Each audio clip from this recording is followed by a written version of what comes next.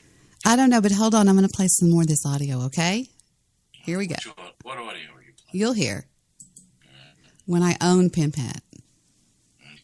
To those I can't believe you swoop to those kind of lows. Like as far as did you say swoop or stoop? No, swoop. Swoop to those kind of levels. He said, I can't believe you would swoop to those kind of levels. It's stoop to those kind of levels. Not if you're flying. Exactly. See, actually, Pimphat, that was a Freudian slip. Now, what that means, Pimphat, because I've had education, a Freudian swoop down. A Freudian slip is the following. A Freudian slip is when you accidentally say the truth. Like, oh, I always hated my aunt or whatever. Something just falls out of your mouth. It's called a Freudian slip. And he said, I cannot believe that you would swoop to those levels. Well, actually, swooping would be flying high. Huh? The actual phrase, isn't it to stoop to that level? Well, that's true, but nobody tells the truth on PTR. Let's continue. It's stoop to those levels, you moron. Well, it doesn't matter. It's either or. It doesn't fucking matter. Pimphat, I love you. Oh, that's disgusting. So I got 56-year-old women hitting on me now. Ugh. Hitting on you? If I tell my brother I love you, does that mean I'm hitting on him? It's a mode of offense to tell a hater I love you. And I really do. There's nobody, I can't think of anybody that I hate. And he came back with... What about all facts? No, I don't hate all facts. I feel sorry for people that are like a lot of these people are. And I mean that too. And you know me well enough to know I don't say what I don't mean. Tyrone from TRS. Nah. It's not...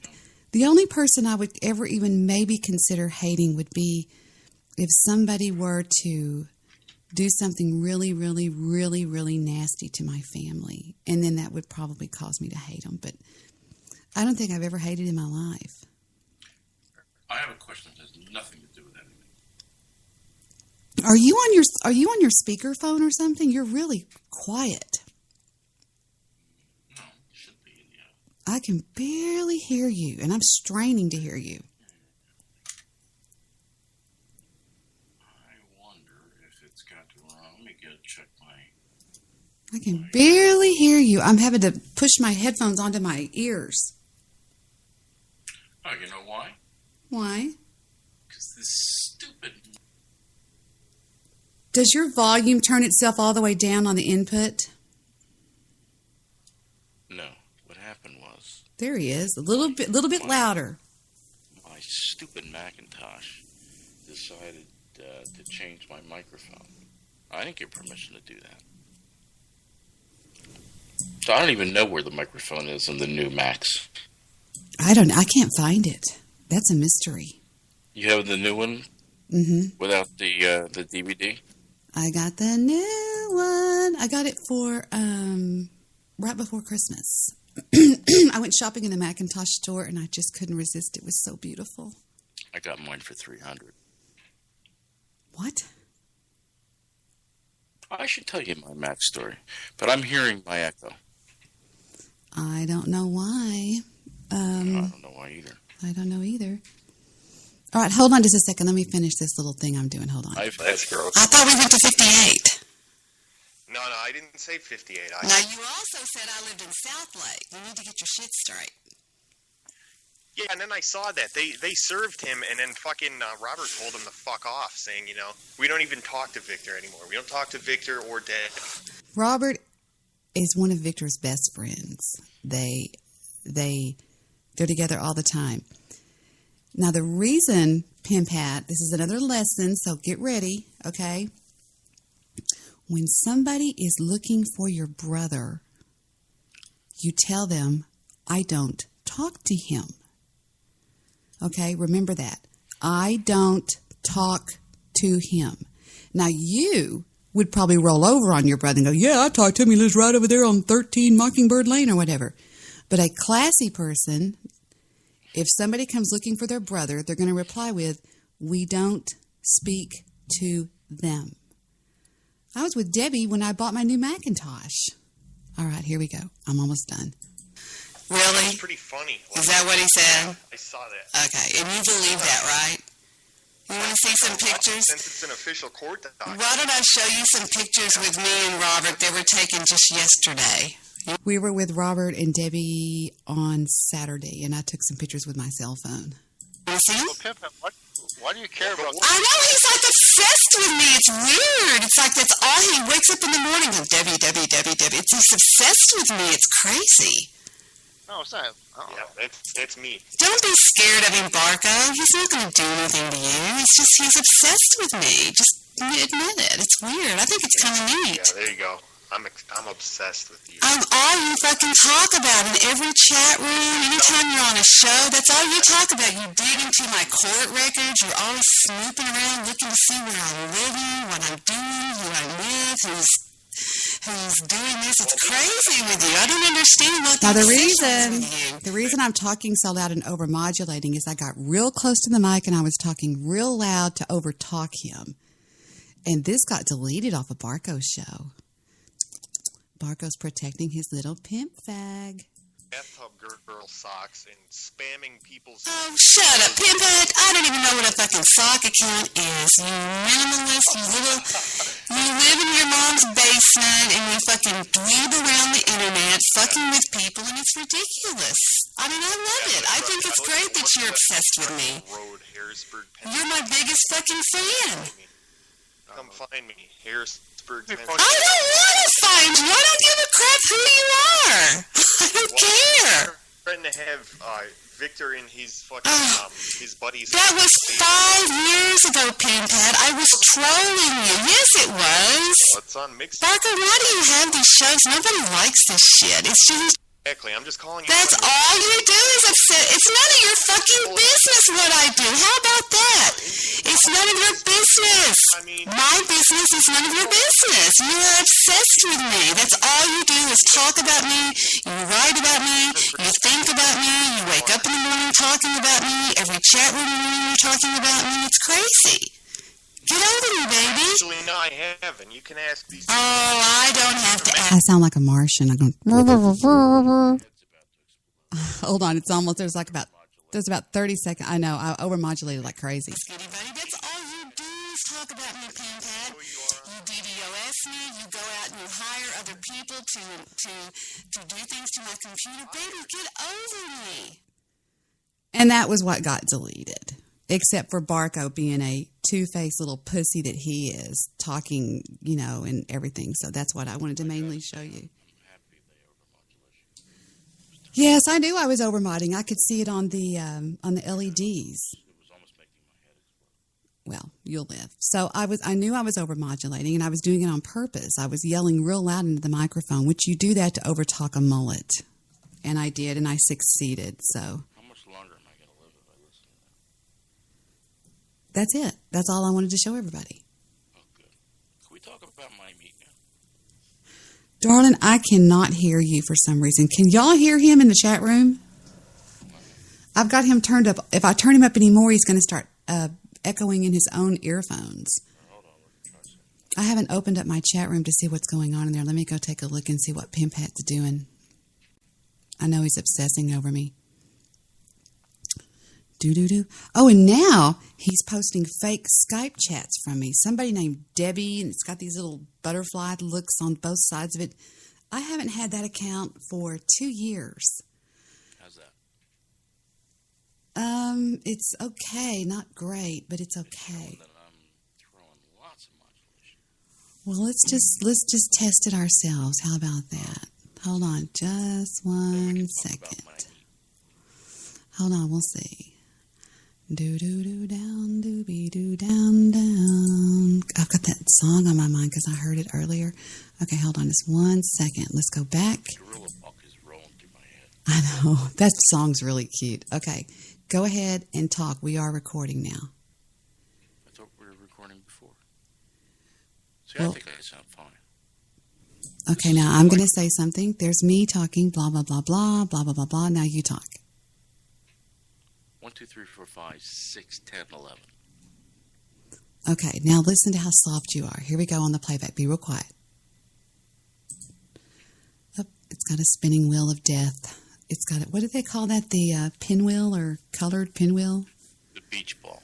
The beach ball. I don't ever see it. I see it constantly, only on Audacity, but I do see it on Audacity. I know. I didn't get the bigger one because I only had $2,500. But I didn't pay that. I didn't pay. Buy it for $300. I don't want to know where you got yours for $300. How about that? Directly from Apple. What do you mean all you can hear is Pimphat laughing? Directly from Apple. Jewish producer, you remember, I'm your friend, okay? I am your friend, okay? Remember who the enemy is here, dear. Okay, let me try that one more time. Where did he go? Audacity. Where'd you go? Let's see. It's still spinning, the pinwheel. So we'll have to just wait that out until it comes back. It's your RAM. Why don't you buy some RAM for it? I will do that the next time I go to the Apple store. Don't buy it there. It's overpriced. And you bought one directly from Apple and got it for $300. I find that hard to believe, Jew. Third time I've done it.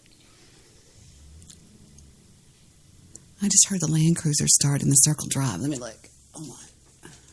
A Land Cruiser? Oh, Victor's moving it around to the back of the house. Yeah, Victor drives a Toyota Land Cruiser. Toyota Land Cruiser. Oh, me, I'm tired. Ugh. Well, that spinning wheel of death is wearing me out, so fuck it. I won't worry about it. Okay, what were you telling me? Would somebody in the chat room tell me, can you hear the Jew talking at all? Because I can't in my headphones, barely.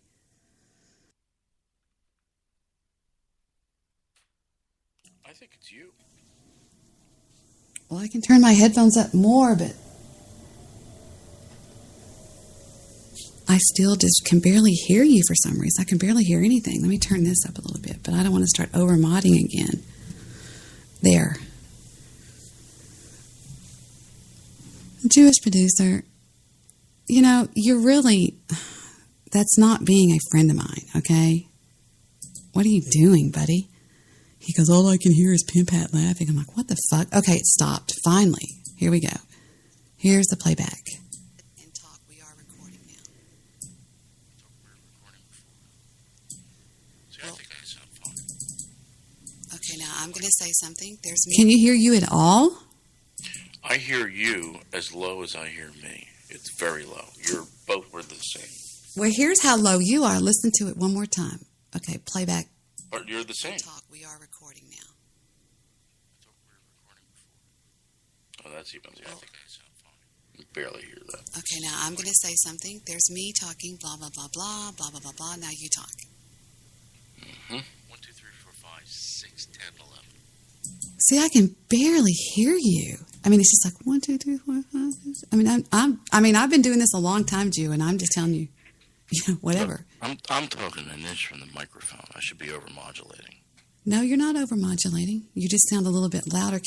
Are you on a Yeti, a Blue Yeti? No, you're on a... I'm on a Samsung. You're on a Samsung. Something is turned down on your audio settings on your Macintosh. No, not me. I'm all the way up. Did you check your input? Your input's all the way up? I most certainly did. Okay, well, we won't worry about it then. If y'all can't hear him, I'm sorry. Well, it's got to be. Let me call. Let me hang up. I'll call back in. Let's see if that helps. All right, I'll pick it up. I just cannot hear him. He even sounds low now. Not me. I'm all the way up. Did you check your input? Are you there? Now, does that sound better? You do sound a little bit better, but even listen to how low you were just then. Listen. Here we go. I'm all the way up. Did you check your input? Your input's all the way up? I most certainly did. Okay, well, we won't worry about it then. If y'all can't hear him. Okay, so anyway, what did you ask? Oh, I know what it is, Jew. Talk now, baby. Talk now. Yeah, see, it's you, not There, me. it was me. I'm sorry. It was my board. Of course it's you. It was my board. I had Of course it's your board. I'm sorry. It's all better now. I'm sorry. Oh, yeah, okay. I knew it wasn't me. You know how I know? Because you don't do anything wrong. No, because Macs don't fuck up. I'm on a Mac too. That's right. Your It was board the board. is not a Mac. My board is Yeah, not a Mac. Macs generally don't fuck up. Macs are badass, you know, they really are. But Mr. Midnight Movie sent me a picture of his dog today. It was so cute. What kind of dog? Is he going to eat it? No, it's a little Heinz 57, a little mutt, but it's the cutest dog I've ever seen. Where'd he find it? Well, it's actually his dad's dog, but he's been taking care. Yeah, he's been taking care of it lately. It sleeps with him at night, and just sweet. I'll bet you it shits on his carpet. I don't know. I've never been there. I don't know. Where is Mr. Midnight Movie? Probably asleep. I told him the other day on my cell phone, I said, why don't you take a few days off and get some sleep? Just go to bed. And he's going to bed now. What a pussy. Well, you know, I'm not here to judge him. I mean, if he's tired, he's tired. I don't think it means he's a pussy. But you sound like Bill Burr, the comedian, who says that anytime a man does anything that is relatively normal, a lot of people say that they're a pussy. And I think that is funny because, see, Mr. Midnight Movie needs to get some sleep. And so what did you say? You said, What a pussy. What a pussy. And that's exactly what Bill Burr, who Barco is now playing on his show. Thank you very much, Barco. What happened to Jewish producer? I don't know. He just called in. Why isn't he on? I want to talk about my meat. Really? Really? Hold on for me 1 second, Jew. Don't go anywhere. All right, I'm going to play All right. this. I'll be right back. All right. This is how it works with guys. Anytime you do anything remotely sensitive, heartwarming, anything that's going to make you more of a loving, caring individual, immediately all your guy friends suggest that maybe, just maybe, you want to suck a dick. Oh, it's brutal. Even if you do something smart, right? Like it's raining out, he's got an umbrella. What a fag! Oh my God! What are you afraid of the water? Put your shoulders up, you fucking homo! Jesus Christ! Would you pull that thing out of your ass? Oh, it's brutal. It doesn't even have to make sense. You carved a pumpkin? What do you do next? Carve some guy's ass with your cock? What a fag! What are you gonna blow a scarecrow? Dude, get away from me with your gay little pumpkin. Oh, it's brutal. Dude, what are you a fag is the reason why guys drop at 55 out of fucking nowhere. It's literally from 5 decades of just suppressing the urge to like hug a puppy, admit a baby's cute, say you want a cookie. You just gotta keep pushing it down like, fuck that, I'm not sucking dick! I'm not sucking dick! Right? Yeah. No. And then one day you're in a Denny's and they forget to put bananas in your pancakes. You just have like an aneurysm and your head slams off that sticky table. And the last thing you hear before it all goes black is your friends go, he got bananas in his pancakes! What a fag! Oh my God, it wasn't sweet enough with the syrup, you fairy! Hey, bring another one over whole and shove it up his ass, right?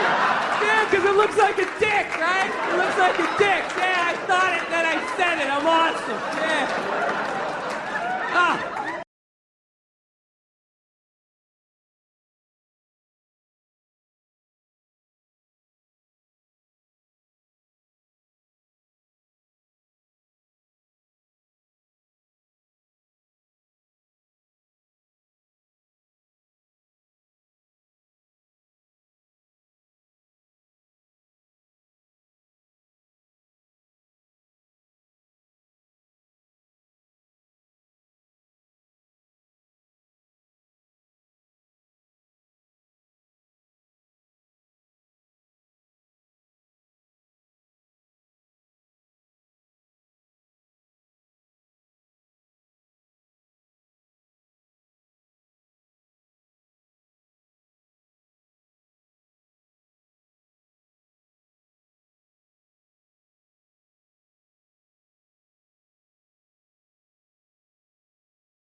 Now that's my theme song. You're so sweet to play that while I And was I'm going to gone. tell you why. Well, I was going to add a little, but I wasn't in the mood. I need interaction. Now, I want to talk about my meat. Let's talk about your meat. Exactly.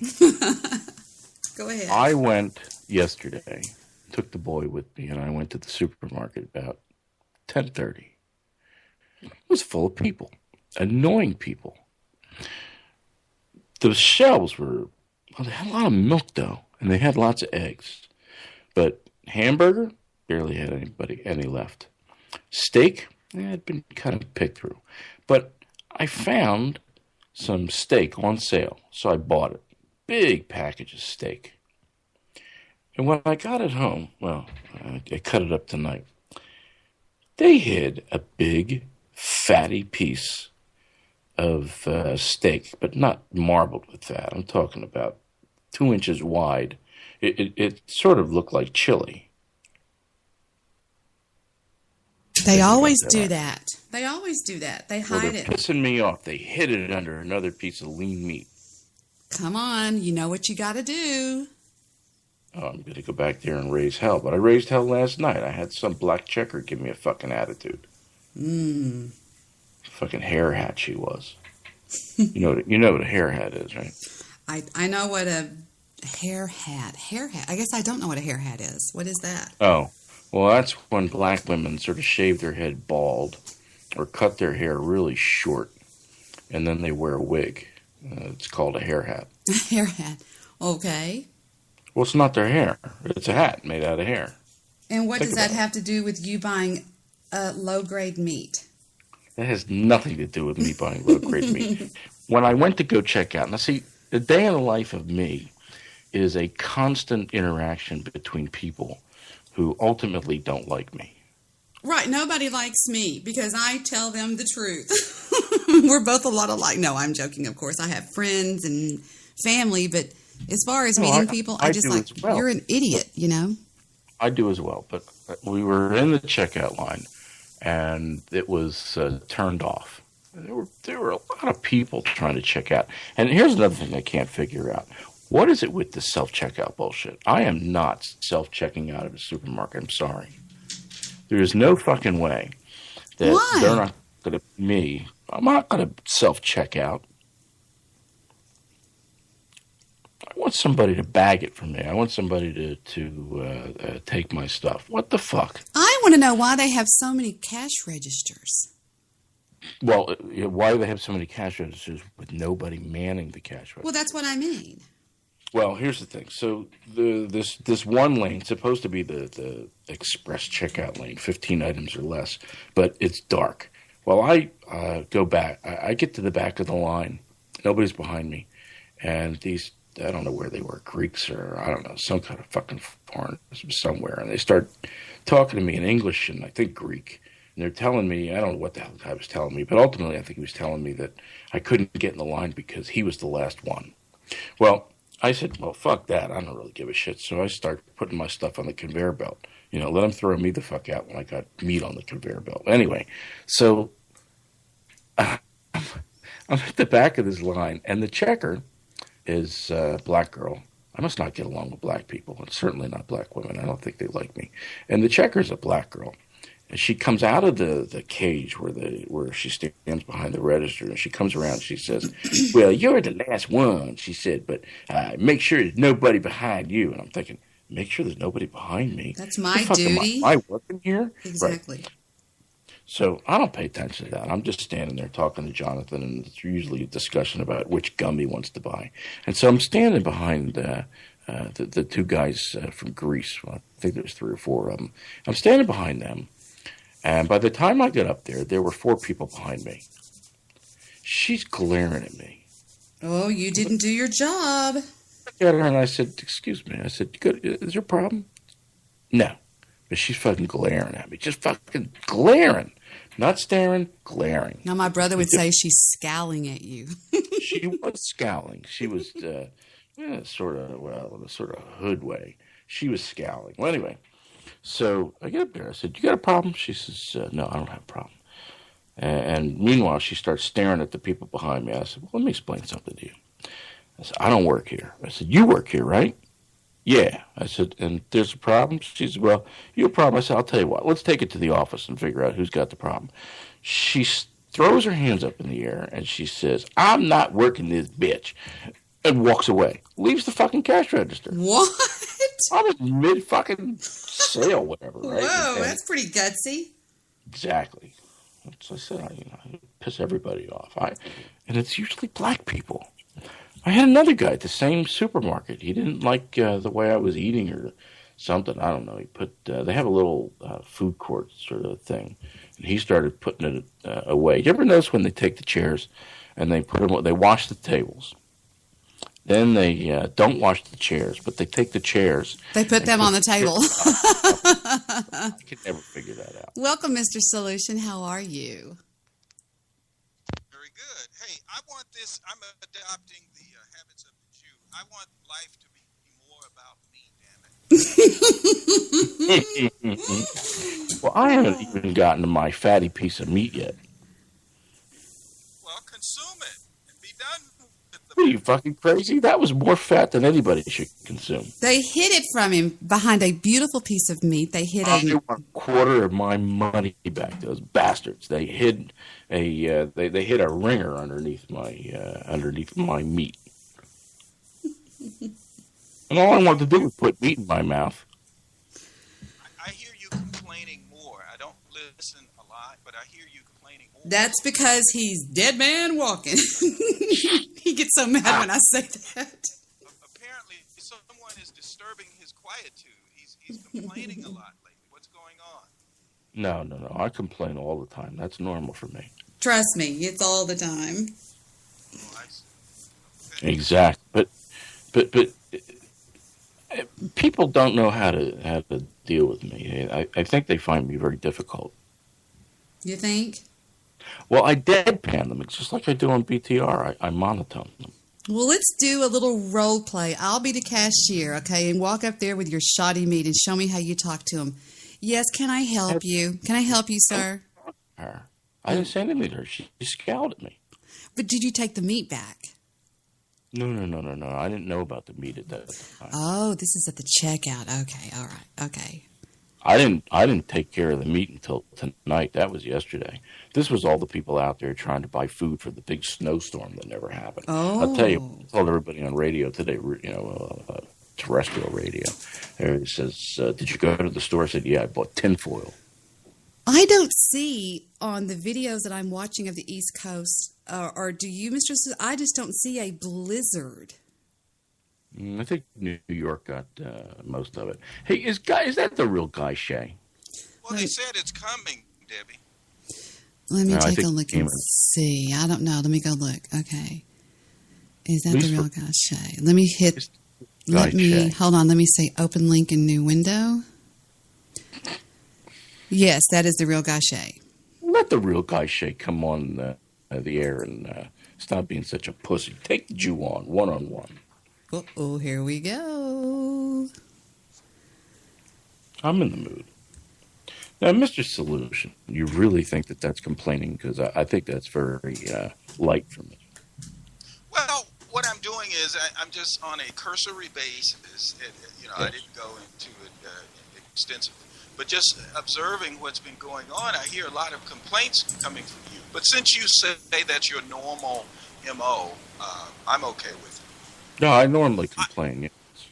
I just initially consider you a man pretty much very comfortable, able to navigate whatever life throws at you. I am able to navigate, and I'm very comfortable complaining, yes. I'm very much in my element. Okay. With that said, I understand. Well, there's a lot to complain about. Look, don't get me wrong. I laughed myself silly watching a Howard Stern clip a little bit ago. That was funny. If I really want Now, to wait just a second. Wait just a second. I'm going to tell you something I know about people that complain. A long, long time ago, my father told me, My father told me, he said, Deborah, throughout your life, I swear, he said this, throughout your life, you're going to need to realize something. With your intelligence quotient as it is, because I was tested in grade school and middle school and high school, you're going to always be right up here, and most other people are going to be about right down here. Now, not everybody. And you're going to want to always say, you're an idiot. Why are you doing that? You're stupid. Don't do that. You need to realize to be more patient with people. And I just think that you are of a high intelligence as Mr. Solution. Mr. Solution, do you get easily bothered by people that you just think that person is so stupid? Not usually. How do you handle idiocy in the workplace? That's what I'm saying. How do you handle that? Well, you do what you need to do. I mean, if it's hampering or inhibiting something that's vital that you need to do, because you're always going to have a certain level of. Now, I mean, I'm sure with me, and I'm just telling you this, so please don't share this with anyone else. I'm sure with me, there are foibles, there are peccadillos. However, they're minimized because I work on them. I deal with myself a lot more harsh than I deal with anyone else. I believe that was harshly, yes. I'm sorry. Well, I knew you would pick. I'm glad I was in your head for you to come up with that. I'm pleased. Go ahead. Well, that's it. Period. Declarative sentence. That's it. You understand you have peccadillos and. Well, But how do you deal with the idiot on the street, the one that you have to deal with? Well, if you have to deal with someone, you just answer your own question. You deal with it. I mean, it depends on the situation, what they're doing. I normally don't have problems out of people. I mean, I think people who attract problems, who constantly have problems out of other people, that requires a little bit more introspection. Do you think that's a character flaw or a benefit? It could be. It could definitely be a character flaw because people tend not to bother me, and I don't bother them. So it's a beautiful compromise. Have you ever done the Myers-Briggs personality test? Yes, I have. Do you know what you are? You know, it's been a while, but I'm a no-nonsense type of person. I think I recall that from it. So being that no-nonsense person, how is it that you're able to put up with nonsense? As I'm sure you walk and slog through nonsense, much like somebody spilling molasses on the floor. Only, now this comes to one of my foibles. I do seek out a little bit of it. Now, probably the worst thing that I do. Of course you do. You go on TRS and talk to these morons. You're preempting me. I understand. Thank you. I'm seasoning your stew slightly. That's one of my foibles, is to do that. Now, I've been on their show at least twice, and I've been invited as a special guest to talk about, I think the last time it was male-female communication, and the time previous to that was, prior to that was finances. We dealt with finances. And you know, now take Tyrone. I sidestepped. Now, I wouldn't mind squaring off with Tyrone and kick his ass all over the known universe. But you can't square off. He's scared to death of you. He'll hang up on you. Right. Oh, of course he's scared of intelligence. Is what He hangs up on me. And he and I tied up. Okay, stop. I have to scare. Hold on. I have to clear something up. Guy Shea is telling me that I'm putting rules on him. When did I put rules on you? I never said that. You're lying, Guy. Naughty, naughty, naughty. I'm going to scroll down and read the chat. I said, and I quote, I believe you just got served, Shay. Me and Solution will go on mute. Then I said, rules? I said, no rules. I said, if Guy calls in to talk to the Jew, I said, we'll go on mute. I don't care. I'll go on mute. Because he would never go one-on-one with me. He's too much of a pussy. I don't but even he's know him. saying that I'm putting the reason he doesn't want to call in is that I'm putting quote unquote rules on him. That's what I'm saying. He's Guy, making don't lie. I'm not putting rules on you. Come on, man. It's right there in the chat. It's right there in the chat room. Okay, let me Go ahead. let me tell you something, Mr. Solution. I read a quote yesterday that made sense to me, and I wrote it down and kept it. And here it is. I forget who said it, though. If someone doesn't value logic, which logical argument would you invoke to prove that they should? And there is your conundrum with TRS. They don't value logic. They value emotion. Our friend Tyrone is on the level of most hysterical women. He rubs his hands. In fact, he doesn't listen to men. Somebody said that yesterday. He doesn't listen to men. He doesn't agree with them. He always agrees with the women. And somebody said it's because he was raised by a woman and not a man. He never had a father. He only had a mother. But how do you get Tyrone to value logic when he has no logic in his head? Okay, let me know when you put a question mark behind that. That was it. There was a question mark. Okay, Carol. okay, but you kept talking. You kept talking. So I tend to do that because I'm a bit loquacious and I like to hear my own voice. Go ahead. Thank you for the transparency. Look, you're right. What you just said was, I think, accurate as I've observed it.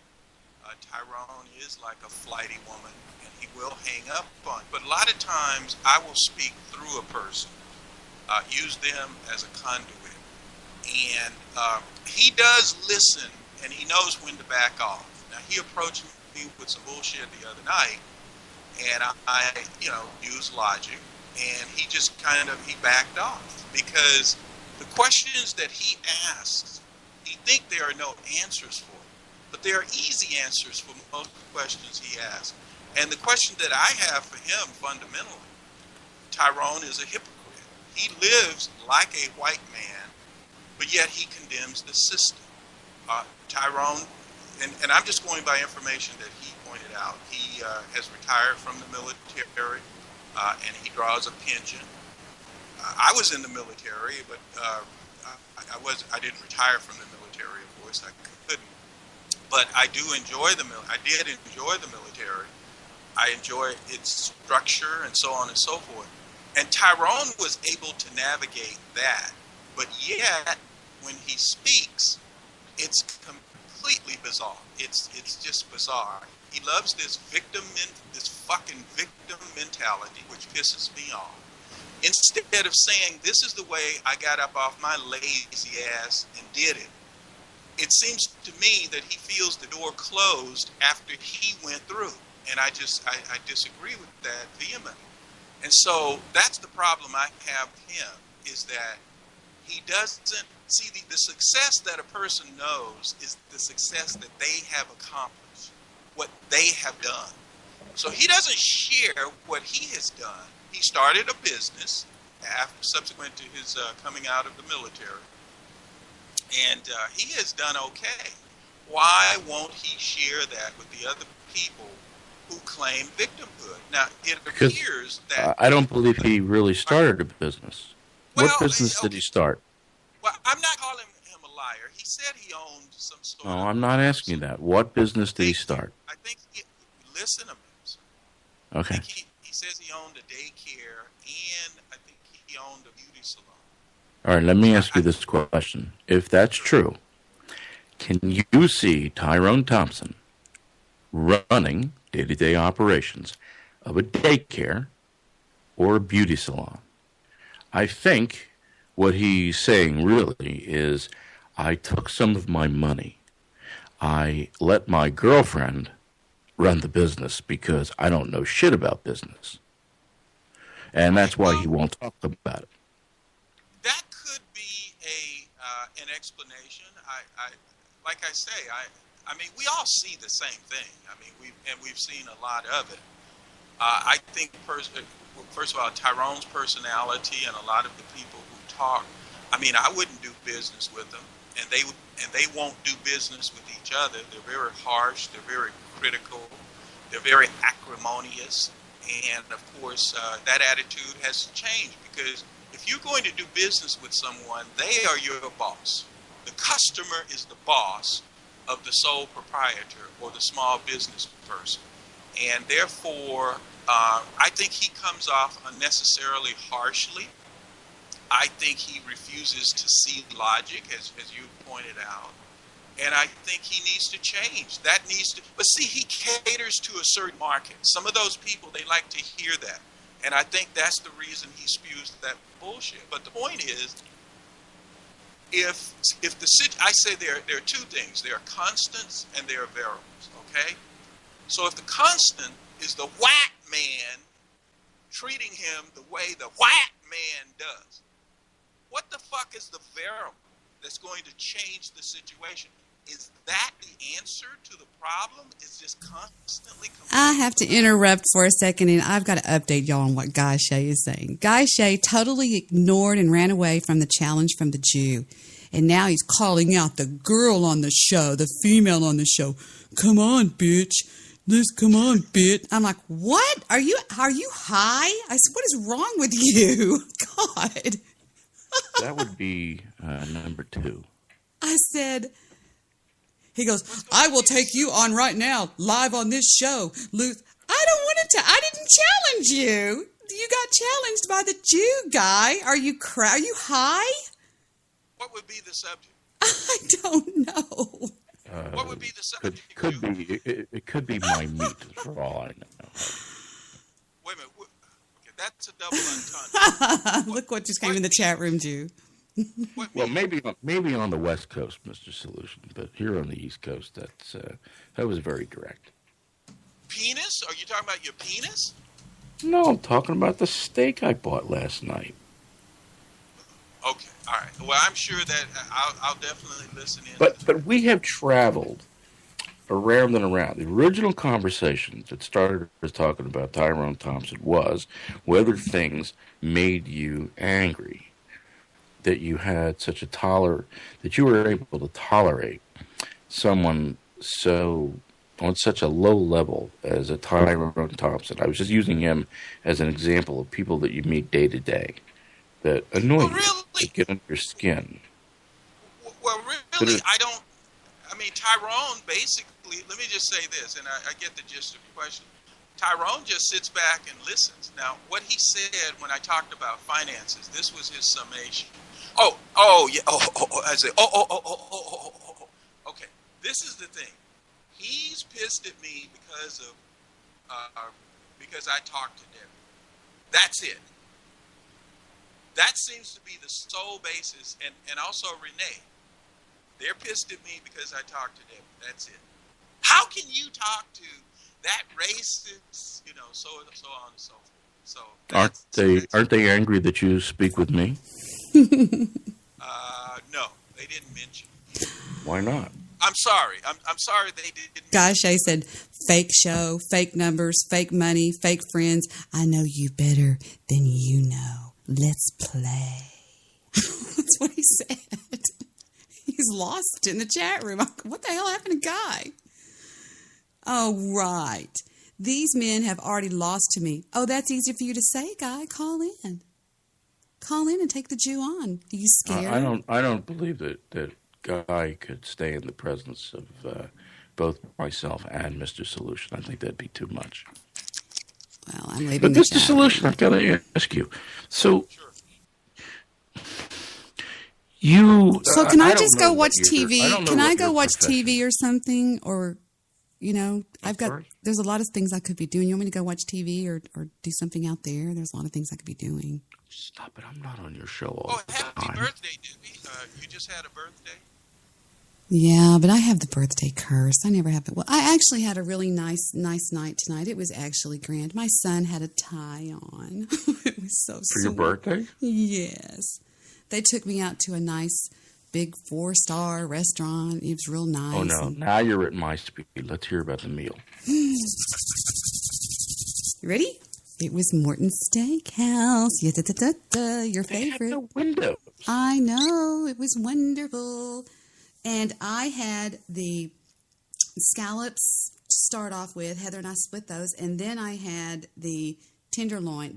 Not the tenderloin, but the...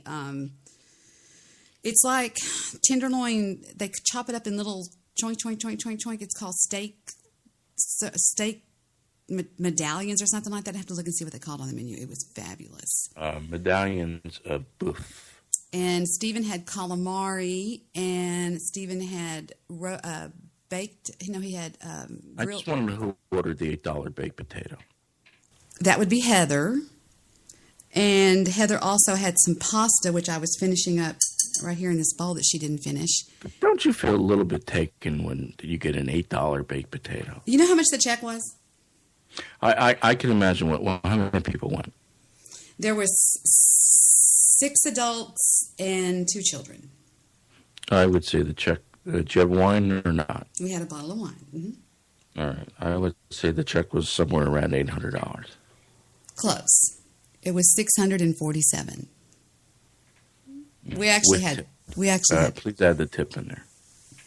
And Heather ordered at the end of the meal, instead of a birthday cake, she opted for the fondue, which they bring pineapples and marshmallows and strawberries and little pieces of angel food cake. And we just sat there and waited and waited and waited and waited. He never brought it. And so a gentleman walked by. It's a process. Victor, it takes hours. I know. Victor walked by and he goes, "Excuse me, but we're done with dinner like a half an hour ago and we haven't received our fondue." Yeah. And so the waiter gets pissed off and he goes, "You could have asked me about it." And he brought it in a to-go package. And really? I was hold on a second. Stop right there for a second. He did. Wait a minute. Mr. Solution, how would you have dealt with this situation? I'm not sure. I didn't hear it all. But look here. It appears that the majority of the dinner was good. Mm-hmm. And but the end of the dinner was punctuated by a douchebag waiter asserting his authority because he gets $70 tips. Fuck him. Yeah, there are several ways to handle that, in my opinion. If How you didn't would like you the service, that? if you didn't, hold on. If you didn't like the service, well, then of course you could manage the tip, or you could complain to the manager. The way I generally approach something like that is, rather than getting in a fracas or bedlam with That's Victor. With the employee, I just go to the manager. My mother always taught me, go over their head. She said problems in life with businesses are 4 words. Go over their head.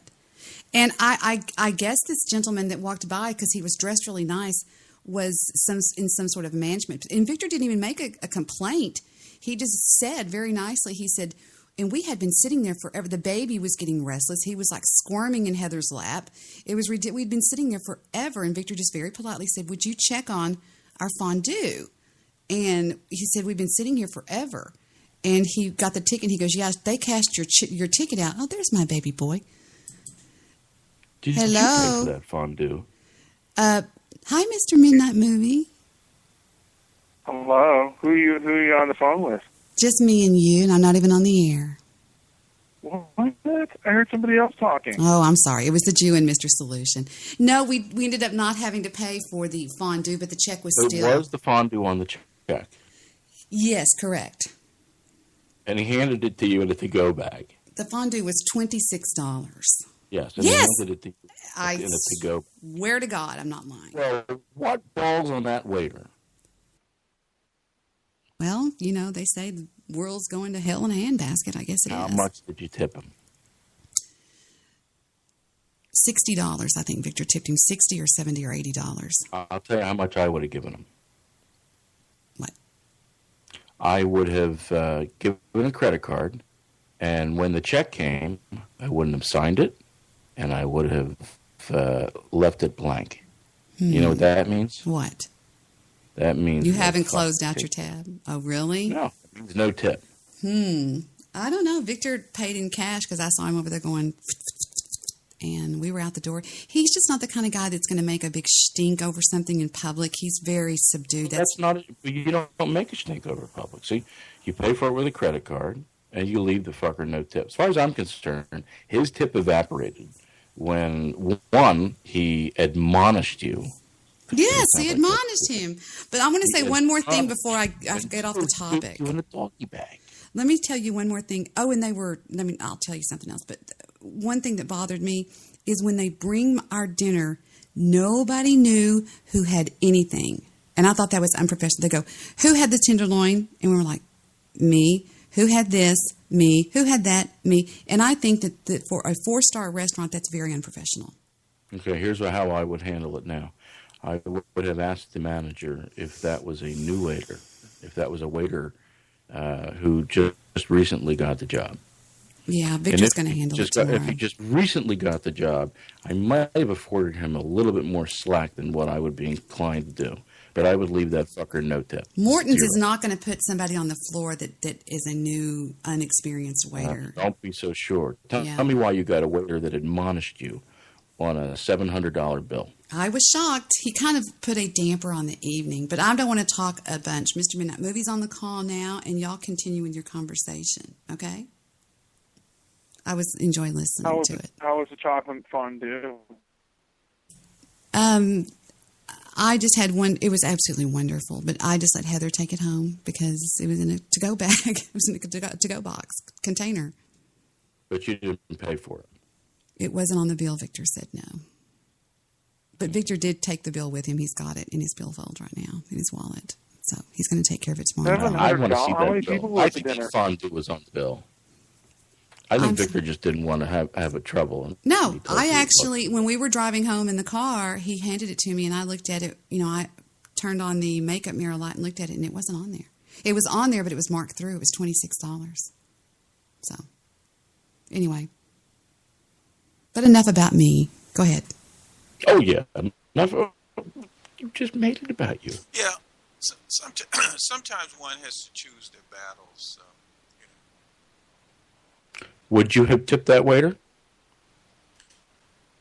Under the circumstances, was all the other service impeccable, Debbie? He was actually very polite and very quick to bring our drinks, and he was recommending things, and he went around person to person to person, and they're known for their drinks. And we ordered all these really strange drinks, and he was really paying a lot of attention to us, but I just think he dropped the ball on the fondue. And if he did, it was a learning lesson for him, and he'll never do it again. So there you go. It was. Right, he got paid $60 to drop a fondue. Oh, stop it. Well, I don't know. That's just the way Victor does business. You know? That was only 10%. I'm a little bit curious. Why was that on purpose or? No, he's paid him like $80. It's getting worse and worse the deeper I dig. I'll show you the receipt. I'll turn on the webcam and show you the receipt. No, I really believe that he screwed up everything. Look, I don't give a shit. If I go to a restaurant like that and I have a wonderful dinner, and at the very end I ask for a cup of coffee, and they give me the last 2 inches of the pot, which I can smell, by the way, from 10 feet away. Before it hits the table, I can smell that coffee is already turned. If they do that, they fucked everything up. A place like Morton's is a process. It's not 50 minutes at Arby's or, dare I say it, Denny's. It's not a 50-minute dinner at Denny's. It's a 3-hour process that you're supposed to enjoy, savor. And any part of that that's screwed up, especially the end, leaves a bad taste in one's mouth. How'd you like to work for me, Mr. Solution? Well, Drew, I think I think the situation here, some of the things that they have to be mitigated and evaluated. I'm not always cocked and loaded, and socially, because that's a lot of stress. It seems like you are ready to be Mr. Defender at a moment's notice. So I think, given all the circumstances, it was a good evening. Like Debbie said, everything else went well. They didn't charge them for the product. How much? I think you said it was $26, the cost of the fondue? Right. But, Yeah, but, the, and so but the cost of the fondue is meaningless. Let me flip the situation on you. You weren't out with your family. You were out with clients, important clients. yeah. But wait a And minute, you had a wait. waiter, One, the waiter one admonish angry. you. Wait a minute, one angry. Yes. Okay, what did he? What was the admonishment, Debbie? I'm blow drying foo-foo right now. It was that he failed to bring the. That's not a nickname for your private part, is it? No, it's one of our dogs. He failed to bring the fondue. Okay, well, no. He's the admonishment. He Okay. failed to bring the fondue. She He went told to the me mat. he told Victor after he complained. He said, "You could have said something to me." Oh, okay, that was okay. Well, That's I egregious. think. It's egregious. Well, I think everything nulled out. I mean, what are you gonna do? I mean, have you ever made a mistake when angry? I rarely make them, but yes. Rare. Yeah, I understand. Well, I think everything is okay. I think I Debbie is tend okay. to fix them. I tend to fix my mistakes and not lie about them. I own up to them and make them right. Well, we can overprocess this if you want. I'm done with it. Next subject. That might make it tough. But I was more interested in your take on that because you seem to want to portray yourself as someone that everything rolls off your back. No, not so. I take all other. It's okay because he gave them. He didn't charge them for the fondue. I don't think he charged him. I think the manager did that. Yeah, and other than that, well, it worked out the same way. And other than that, the service was good. So, I mean, why don't we just, let it go at this time? I'm Okay. for forgiving. I'm all for. Sure, I'm for forgiving as well, but when I'm in a 4-star steakhouse, or I would consider that a 5-star steakhouse, that generally is $100 a person, I'm not all that forgiving of nonsense. Jew, the Victor said, "Move on." He just walked in. He goes, "Tell the Jew I said to move the fuck on."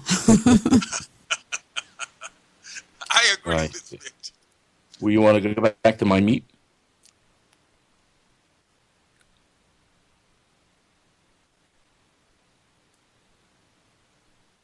I'm not Yeah, hearing There anything. you cut out. Is that I said? Do you want to go back to my meat? Well, 3M, what's going on? Exactly. Not much. Not much. It was a rainy day here in Southern California. We needed it. Oh, yeah. They always say we need it, but you know what? Most of that water runs off via the flood control system right into the ocean. Right into the ocean. Millions and possibly billions of acre feet of water run, fresh water, run into the ocean.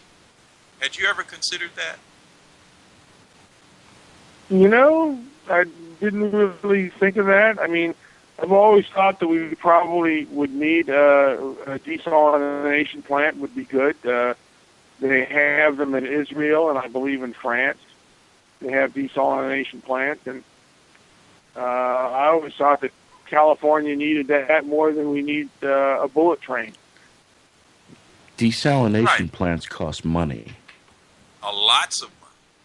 Something I believe California doesn't have, right? Or they haven't stolen it yet.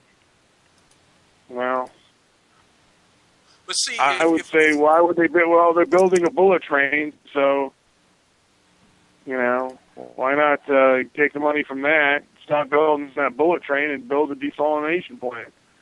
now, if the next time it rains, or even this time, and they usually close the gates to the flood control, but you can still see them from the freeway or from the walkway, and just how much water is running off to the ocean, and that's fresh water. If they would find some way just to divert that water into some sort of holding ground, where they can where they should filter it, and they would have plenty of. I must ask a question. Pardon my interruption, Mr. Solution, but is that stack of meat, is that an appetizer or an entree? I'm not following you there. What's that? It's an entree. I was laying down. I was talking to Fufu. Again, that's a dog, right? Yes, it's a basset hound. Right. It's an entree, and it doesn't look very good in that picture, but it's wonderful. It's wonderful. So. Oh, she put a picture of. I've never seen meat stacked that high before. There's 5 pieces, and it's delicious. I gave 2 of the pieces to Victor. Oh wow! Hey, I went to Trader Joe's today, and I purchased some Alaskan salmon. Mm. Tell me the truth, Mr. Solution. How many freebies did you get from the back? What's that? How many freebies did you get from the back? I assume Trader Joe's the same everywhere. They have a little station in the back where they feed you little things of free food. You would ask that. I rarely sample their freebies. According to Jewish is that a moral? According to Jewish producer, you have to be careful doing that at IKEA. IKEA? They were serving meatballs one day, and it turned out to be horse meat. There's nothing wrong with horse meat. I'm all for horse meat. In fact, excuse me, horse meat. In fact, Canada processes horse meat, and so does Mexico. I don't understand. If you'll eat a cow, what's the problem with eating a horse? Yeah. Let me ask Mr. Midnight Movie. Would you eat a horse? Yeah, probably. I don't. You know. You got. Did you see what I sent you today on Facebook, Mr. Midnight Movie? Did you see that about when they asked the girls if it was they had to choose between a dog or and you didn't like cats, but you mentioned my Facebook page with that kitten on there. Oh, that's adorable. I even sent it to Heather on her iPhone. So that was a nice looking. Adorable. Now, just one I was going to ask Mr. Yeah. I'm sorry. I was going to ask about. I'm sorry. Just one thing about horse. Go ahead.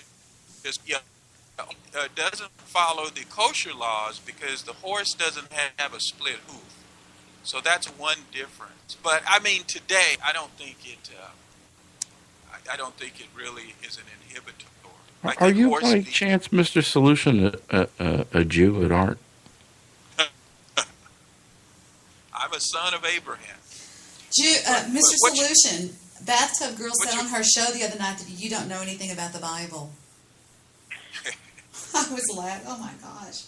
I don't know if any issues of the Bible arose, but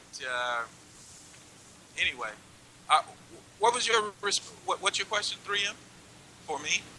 I was going to ask you a question about Islam. Do you think Islam is a religion of peace? Well, I mean, come on. There obviously there are a lot of peaceful people that practice the Islamic religion, and but what tends to get this are who don't. And you do have fringe elements, I think, in most groups. Now, one of the differences, and I haven't read the Quran in a while, but I know in Christianity you're not compelled to kill anybody. But people have done that and forced people to accept the religion at threat of physical harm. And of course, Jesus didn't do that either, right? No, he did not. I've just been looking at a lot of things on Islam that say it's not a religion of peace, and they have a phrase in there called taika, which means that they can deceive and even pretend to be a non-Muslim to gain advantage over I believe you meant to say takia. Takia, I'm sorry. Takia. Yes. Takia. I want to ask Mr. Solution this question. You have been very, you downplayed anger and letting things go, things rolling off your back. And yet I've seen you get very upset when 3M says certain things. Why does he trigger something that nobody else seems to be able to trigger? Well, first of all, that hasn't been lately, and most of what we do is sort of is theatrics. A lot of what we don't tell anybody, but what we do is are theatrics. Now, me and I've Mr. heard Midnight both Movie of have you. talked about that before. And Mr. Midnight Movie, at one point, denied vehemently that it was theatrics. Just saying, just putting it out there. That's all. Yeah, but I really got angry. But he was the same one that said to me, we agree between, 94 and 96% of the time, but I don't want to discuss those issues. He said it made for better radio for us to argue. And I think his cohort backed him up by saying, I don't ever want you guys to make peace. And one night we were speaking very amicably, and Jewish producer said it made him nauseous. So, I hear him snickering in the background. But the thing of it is, they set this up. I mean, they're actors. Remember, these guys are thespians. Wasn't it? Didn't I say that the other day? Mm-hmm. Yes, you did. But I don't believe you, Mr. Solution, act when it comes to your anger at 3M. I think it's very real and Well, some deep-seated. of it is. Some of it is, and some of it is just, I play along. What's wrong with getting mad? Who put such a stigma on getting mad? Why can't we get mad? Certainly, you don't have to direct that question to me. Oh, I know you. But why is it so many people on the internet put such a big deal on getting mad? Why can't we get mad? I'm a real person. Now, a lot of people want to convince you that everything on the internet is fake and phony. I disagree. I think that's what angers people like me who are real on the internet. I flip on my webcam. I show people who I am. I don't fake pictures. I mean, certainly my financial situation is nobody's business, to be honest with you. But I assure you, I mean, you can probably tell we're doing fine. We're doing more than fine. We're doing more than the average bear fine. And I just don't think that, I think that a lot of people, I think the more somebody accuses people of being fake, I believe they're fake. Because if somebody accuses me of doing something and I have no idea where it comes from, it's usually coming from within them. Do you know what I'm trying to say?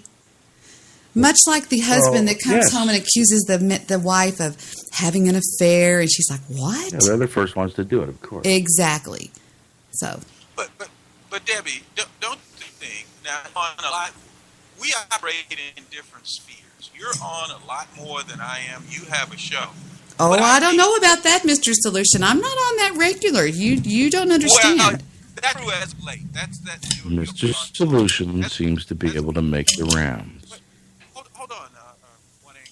And But my point is, when I come on, I'm having fun. It's fun for me to, converse, just to chat, have a talk, a little information. I'm having fun too, Mr. Solution, but there comes a point in time when people want information and they want to hear something that's going to reach out and touch somebody that's in pain, or reach out and help somebody that's in pain, because a lot of people out there are in pain.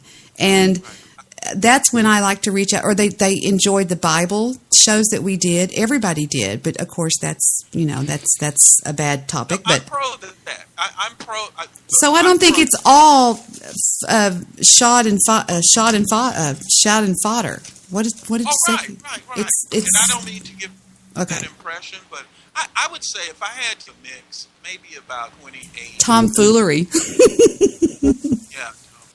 Yeah, about 2080. But now with me, again, I am generally serious, but if I pick up on someone just having fun, I mean, I'll play along. What's wrong with that? Don't you always find me in that particular mode? What's that? Don't you always find that I'm in that particular mode? Just having fun. Well, you're a unique person. You're unique. But let me say this: I believe that with you, more of a different side. Tyrone and I think what's that other guy? Allfax. They brought out a side of you that I wasn't aware of. There is a different side of you that emerges with those guys. Well, clarify that. Well, it's clarification just by stating it. Is that there's a different you. You know, you go over there, you insult them, you say you consider them completely, I don't know, worthless or useless. Ignorant. Pretty much useless, yeah. Yeah, and I wouldn't grind them up and feed them to the horse that I was going to then later grind up and eat. Go ahead. Yeah, okay. Well, you know, that's it. But like I say, it's a combination of fun and sharing a little bit of information. I mean, we talk about health, we talk about diet, we talk about exercise. We cover the whole gamut. We talk about science, we talk about religion, we talk about law. I mean, we cover a lot of genres. Now, and movies. I know that you guys have conversations with me.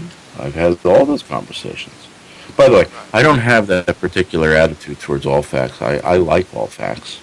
I do too. I do too. I like him. What's that? What is happened? Yes. Thank you. What has happened to him? Does he still have a show? He had one for a short time. Well, his shows are predicated upon getting green dot cards. I don't know what that is. Would you like me to explain? Would you like me to explain? I can do it quickly. No, you don't have to do it full. I can do it quickly.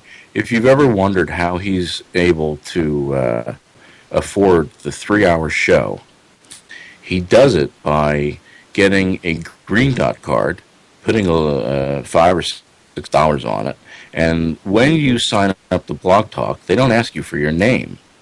If you create a Blog Talk radio account and you buy a show, you get a 30-day free trial. They don't ask you for any information, not even the name on the card. They just take the card number and the zip code where you're at. That's all they use to verify you. And they will give you a 30 days of the show before they charge the card. Well, he takes a $300 a month show, but at the end of the month, he cancels it. And then he gets another green dot card and gets another show. Because I forward him twice, and that's how he came back so quickly. Okay, yeah. So I guess he has gone off. He's been a forwarder now. So it's possible he was killed because from what I've seen of Baltimore, particularly West Baltimore, where I think he's from, it's possible somebody killed him there. They seem to kill people with clarity there. He was on Tyrone's show the other night. So he's okay. Oh, okay. I'm glad to hear that. Well, then maybe he's taking a rest, or who knows? Maybe he's busy working for a change.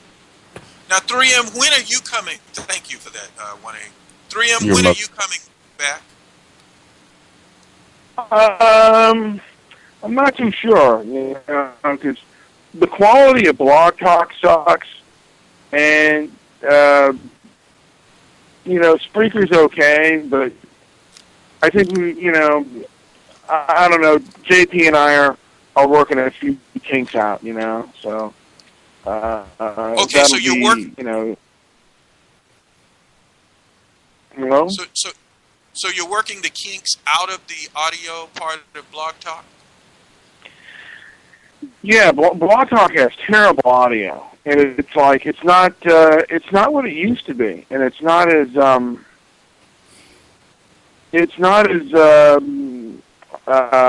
they made some changes on it that just makes the quality really like it takes a long time to load and just and then the audio quality. The only really good thing about that show is the fact that it has a switchboard. Other than that, it's Blog Talk is crap. Well, you know what? I beg to differ because there are a lot of shows on Blog Talk. I listen to a few shows, and they come across okay, and even your show. I mean, I understand you had some challenges at one point, but I think you inflate those challenges, because the last couple of shows that you had, I mean, they're okay. Well, I really enjoyed the last show that we had, the Martin Luther King show. I really thought that was a well done piece. I mean, it was really interesting. Yeah, and sort of your show, if I may just say so, not to add to the controversy, but Debbie's show to be a show than yours. You like to come off with and I guess I'll just use the term inflammatory talk, and you are inflamed. There's no doubt about that. So I think having your show allows a lot of things to be aired and that you personally have concern or heartburn regarding. So I was just asking you, because I enjoy your show. I like your show. That's why I come on your show. Yeah, well... No, wait. Mr. Midnight Movie is not restrained from talking about anything he wants. Have I ever restrained you from subjects, Mr. Midnight Movie? No, you haven't. Yeah, but Debbie, if he discussed the things on your show, that there would be a conflagration. If he discussed the things on your show that he discusses on his. I think you're looking in the past. No, I think you're living in the past. I gotta say that as out of respect for Debbie, there are certain topics that I don't touch, just out of respect for her. But she'd never censored me. I mean, it's more. Go ahead. It's more of me censoring myself, for the most part. Yeah, that's a good. Than her censoring. Okay, go ahead, bro. Did you finish? You can say. Yeah, over. I finished. Okay. Yeah, over. Yeah, thank over. No, he incite war, Debbie, and so, that's his theater, is war. He incites war. Well, what is it that I do, Mr. Solution?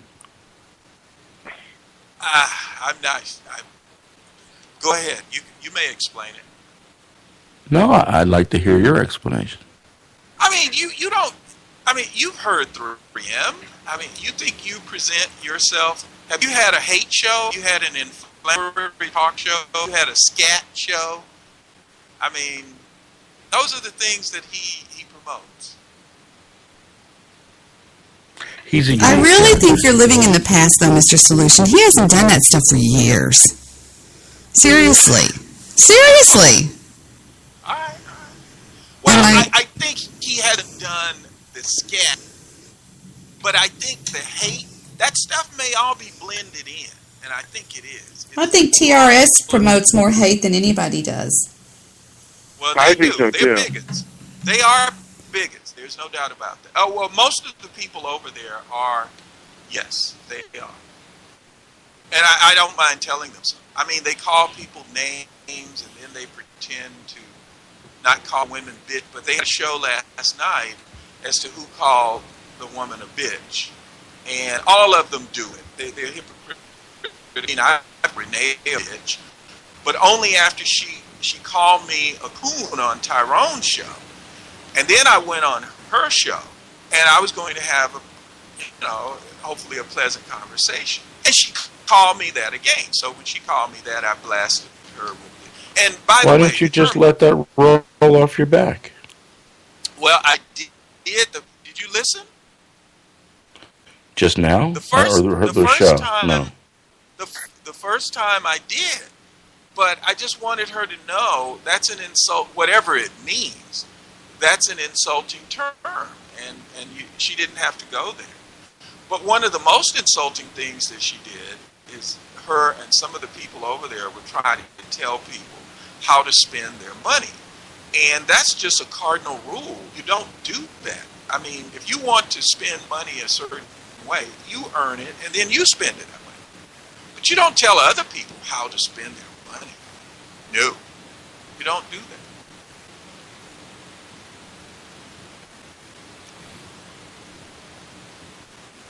Well, there seems to be a lot of bigoted black shows on Blog Talk, or people who self-identify as black on Blog Talk. I don't see too many Blog Talk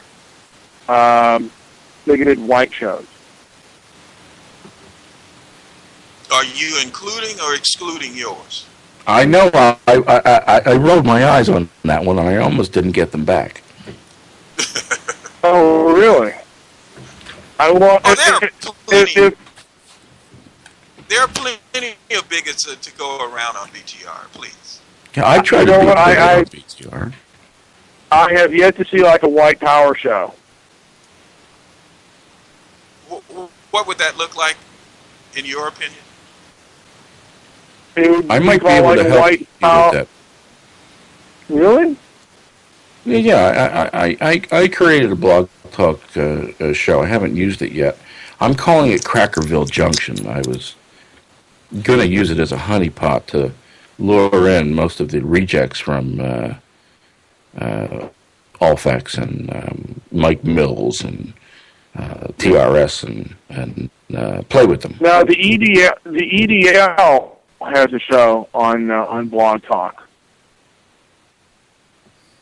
and I always thought I could join forces with him and maybe have a form of EDL in America. What is EDL? The English Defense League. Oh, well, what's that about? That is, I guess for them, kind of fighting for English culture, and they're basically against political correctness. Well, there's nothing wrong with that. What's that? Can you be a little bit more vague? I'm not sure he can. Well, they're basically against the Islamification of Europe, and mainly the Islamification of Britain. And their feeling is that all of the groups have kind of acclimated. The Hindus have acclimated to British culture. The Caribbeans have acclimated to British culture. All groups have done that except for the Muslim groups in Britain.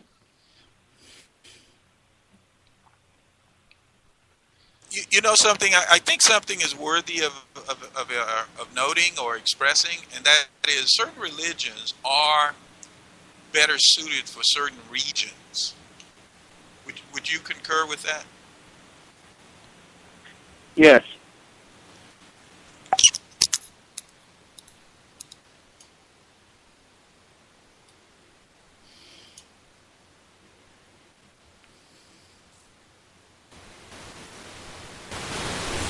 You guys still there? Yeah, I'm still here. I was waiting. I was waiting for the other shoe to drop. I didn't want to talk too much.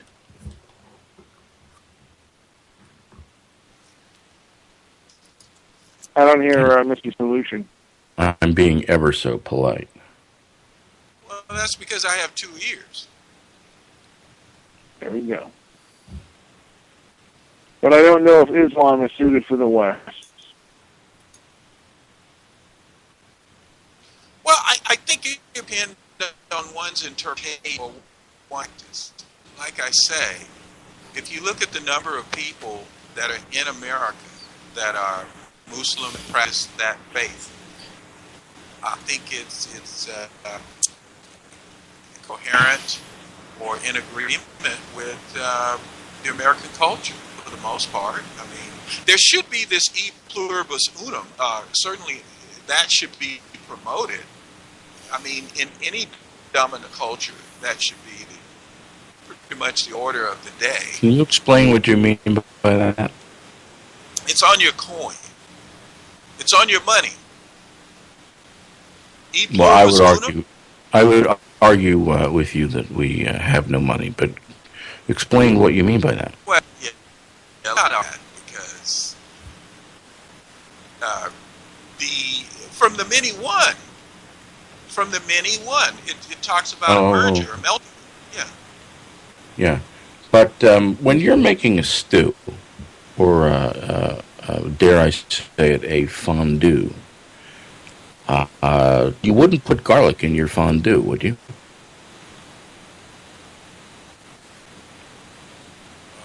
What's wrong with that?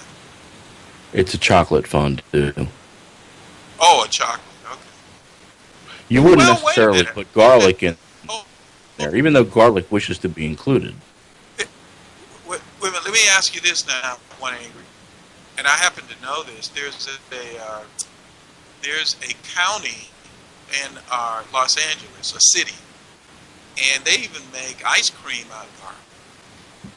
So I forget the name of it right now, but I went to the festival once, and they can create some amazing dishes out of garlic, and I'm sure they have chocolate garlic.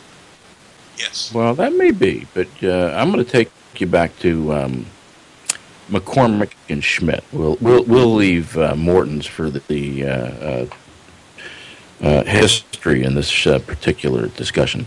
But you're at McCormick and Schmidt's now, and they bring out a chocolate fondue, but the cook decided to put a little garlic in there because he just happens to like garlic. You keeping that fondue? My point is Right. this. If you don't know, okay, I see what you're saying. My point is Obviously, this. Well, wait a minute, America. I understand. No, I don't think you do.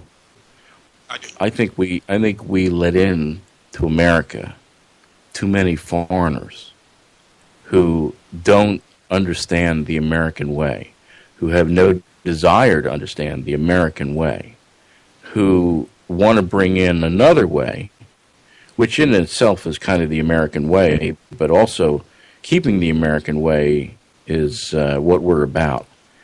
And when you bring in too many people from other countries that have no understanding of freedom, liberty, who believe that oppressive governments are good, I think they tend to ruin this country and then take it over. I agree 100%. I'm glad you do. What about you, 3M? You agree? I would agree with that. I'll bet you Debbie agrees as well. Unless she's still talking. Yeah, that's not what we're doing. We're allowing, particularly in Latin America, millions to come over and, as Mr. Solution said, import their poverty and but not be just their dependent poverty. on. Not just their poverty. Their love of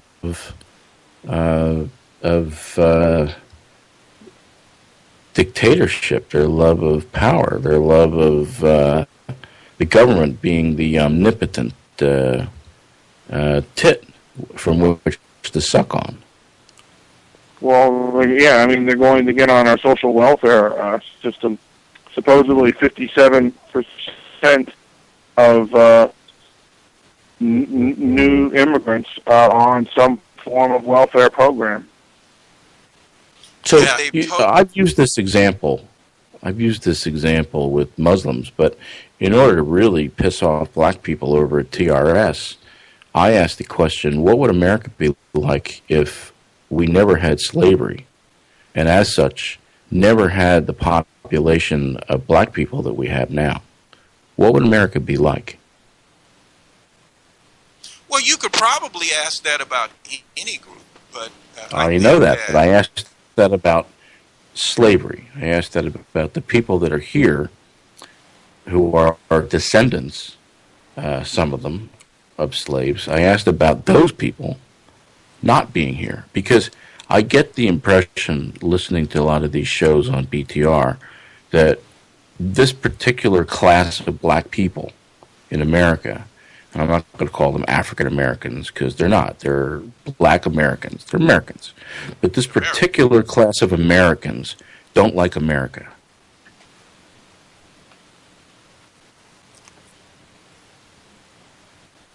Hello? I think they're bad. Well, I was finished. But I think they're bad for America. They don't like America, and they want to hurt America. Well, let me say, I think you've gone a little bit far. I think they're No, bad not for me. Well, Not wait me. a minute. I'm very. Allow me to respond. I think they're bad for themselves. They're not particularly bad for America. That makes them bad for America. If they're bad for themselves, they're bad for America. No, it doesn't. Because America is so large, it's not influenced by everything that may be bad. So what happens if you... Right there? May I stop you right on that? Would you allow me to... Go ahead. All right. But remember, we're going to go right back to that thought.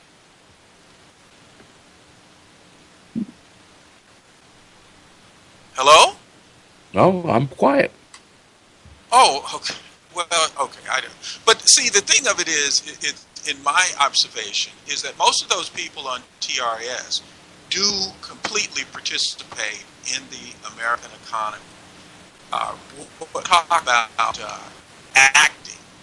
I think that's mostly what that is, like starting with Tyrone.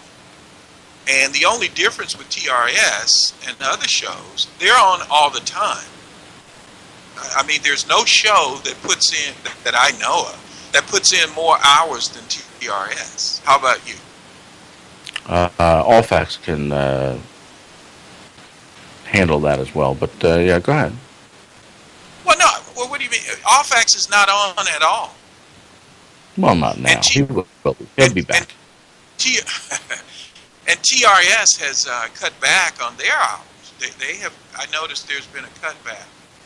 But they were just on all the time. So most of those people, and I'll just use Tyrone, because as I said before, Tyrone is fully invested in the American system. But he acts as if he isn't. So, I mean, that's an open-faced contradiction. Right, but I wasn't... But Tyrone is a hypocrite. We all know that. I'm talking about black people in America. They absolutely, you say America is a big country, but America is run by black people. Things are decided by black people. What? Okay, what? Well, we got Barack Obama mainly because of black people. But, come on. And why did they vote for him? They voted for him by the color of his skin.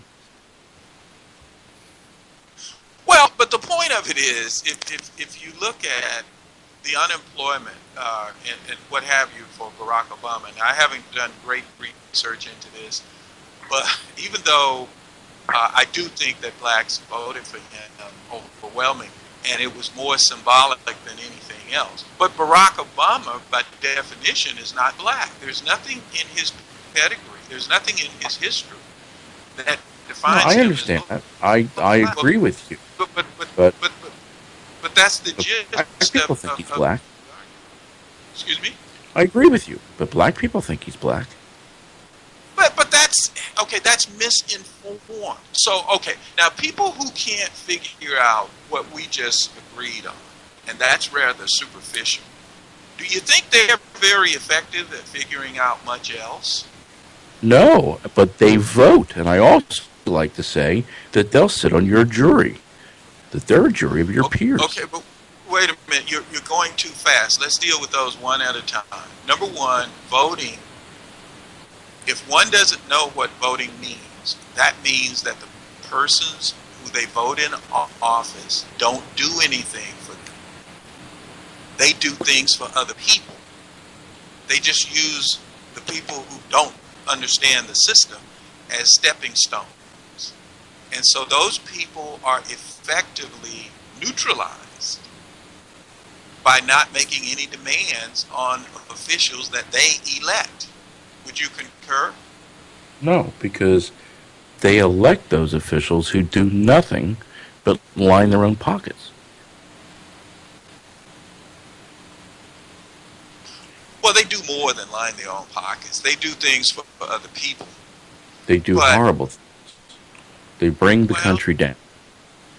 Well, but okay, but you can't say roughly 13% of the population, and even a smaller group of the that are in a position to vote, really make that much of a difference. Okay, of the electorate. That's what it is. And so I think you're overemphasizing the point that you are attempting to make. Pennsylvania. Wait a minute. Tyrone and his group, and people who think like Tyrone, their basic complaint is they have no power, and they're right. But they do have power. Okay, I would submit that they don't. Where is their power manifest? Power manifests in the voting booth. But we're going. That's a circular. We just finished that. They're not getting anything for their vote. What is Barack Obama? No, they're not getting anything. They're hurting themselves. You're right. They're not getting anything. I'm answering you. Barack Obama has done more for the illegal aliens than he has done for Tyrone's group. Missing my point. I said they do things that are bad for America. You're looking at it as quid pro quo. What is in it for them? But in putting people into office like that, voting the way that they do, they are ruining America. Let me interject that Tyrone and his they support the illegal aliens coming to America because that means it'll be less of a white country, and that's their philosophy. 3M, you sound really bad at the start. Could you repeat? Oh, I said the ilk of TRM, they hate whites so much that they support illegal aliens coming into the country because they believe that it'll be less of a white country, and when that happens, they're going to get revenge on whites. They have racial vendetta very hard. You've heard them say that? I've heard enough of their kind of talk where they believe that. They believe, that they espouse that. They want this country to be less white. Yeah, but I think you're making that up. I think I've never heard that. No, I don't think he has ever heard it. Yeah, believe me, they believe that. Because let me tell you, every black militant that I've ever seen is in favor, and that they are a black militant show, is in favor of illegal aliens coming to America. They want more browns or anything that is non-white to America. That is exact. You are not that you are not always correct, but you have really made a stretch there, and I'm going to tell you why. With that group, where is the support? That group is supporting itself. It has its own agenda. That wouldn't help people like Tyrone. That would just further isolate them. So I think your premise is totally off on that. I think that their hatred for whites, to them, the enemy of their enemy is their friend, and they see illegal aliens as bringing America down, and being that America being less white is a good thing. Yeah, but I don't think illegal aliens. Now, I haven't heard this. Maybe you've heard something that I have, but illegal aliens aren't the enemies of whites. Their sole motivation or thrust is to get benefits. So I don't see them as being anyone's enemy per se, or the enemy of whites. I don't see that.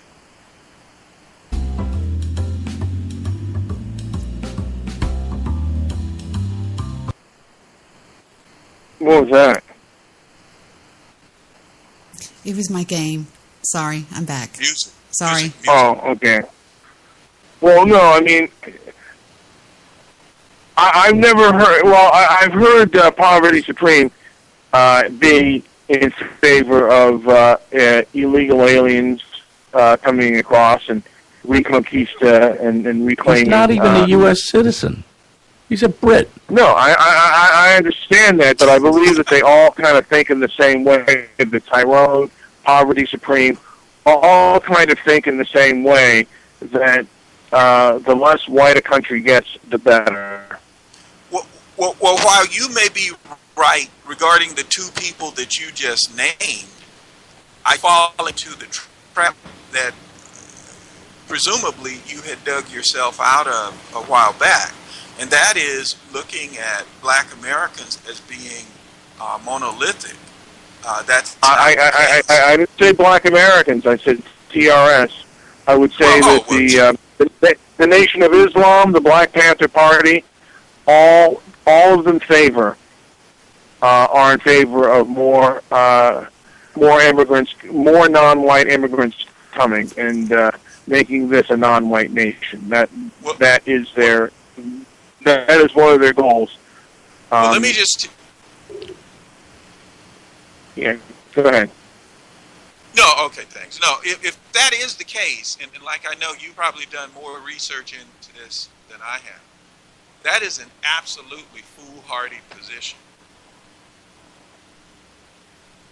Are you saying that he did research to take a foolhardy position? Well, no, I mean, look, you know what? I've heard him ask any black militant, and they'll tell you, and ask them about illegal immigration, and 9 times out of 10, and particularly the leadership, they are in favor of more immigrants coming. They're in favor of more brown immigrants coming. That's just the way they feel. Well, you said immigrants. Now, see, this is where the language gets confused. Are you talking about the illegals or legal immigrants? They're in favor of both. I mean, they're in favor. They think that there shouldn't even be a border. Really? Oh, okay. I'm just going to listen because I really have to. I've never heard this. This is like outer space discussion. Okay, so have you ever heard of the leader of the Black Panther Party or Louis Farrakhan? I mean, La Raza and the Nation of Islam are like it's great, and that's to know the fact that they often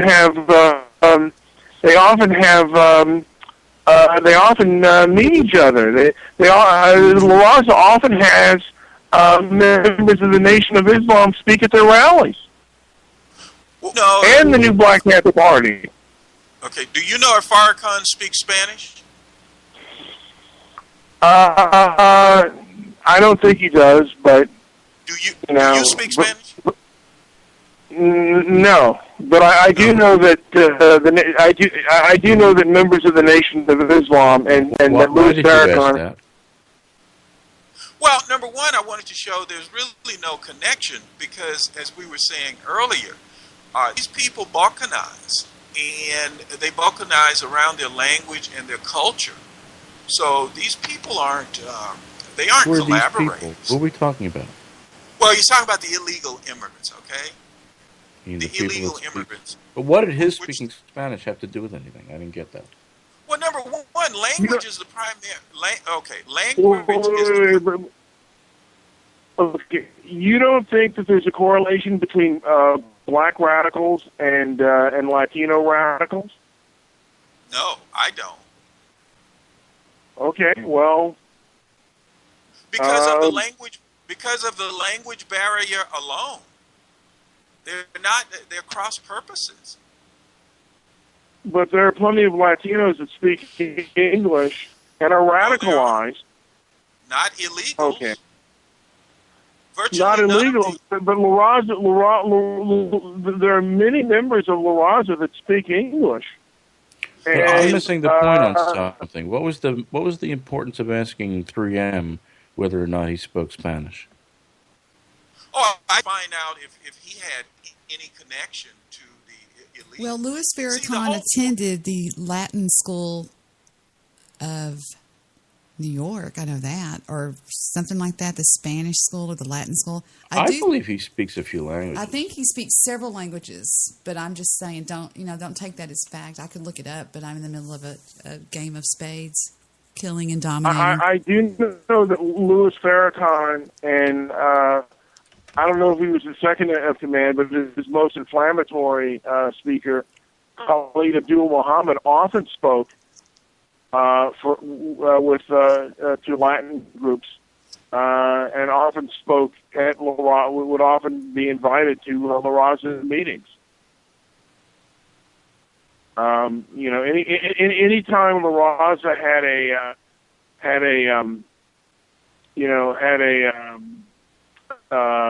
like one of their rallies and stuff, there would often be members of the Nation of Islam there.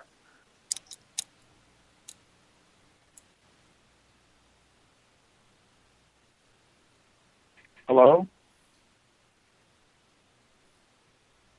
Go right back. I hear you. Hello? Can anyone hear me? I do. Okay.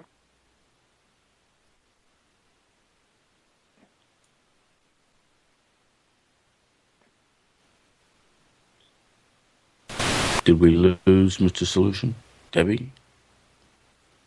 No, I'm here. So when is your next show, 3M? I think you inspired me to Make sure you tweet it. I think I will, and it's going to be called the Unholy Alliance of Black and Latino militants. I think I will definitely do a show, and I'll do some research on that. And with that, I'm going to. Well, like I said, the short research I've done is that they definitely go to each other's rallies, and they're definitely in support of one another. Well, you understand the basic unifier of any people will be their language, and and if you're talking about illegals, and I understand their plight. I mean, they're just here to get stuff, just free stuff. They don't really have an agenda past that. Is to get stuff, to get taxpayer-funded stuff, food, money, clothing, shelter. I agree. Well, Whatever I'm going to say that. I'll just say wait this. Wait a minute. I had not finished. I had not finished. Okay. So you are assigning a far greater conspiratorial attitude or function to them than they have. That's just, it doesn't make sense. And that's why I brought up the language issue. If you were placed in a place where you didn't speak the language, you would be at a severe deficit. And you certainly couldn't interact with the other people. Language limits you. And but at any rate, I'm glad you've been inspired to do a hate show. Would you put hate in your heading somewhere? No, I'm going to put truth. I'm going to put the truth. Listen, that fact does not negate the fact that Black and Latino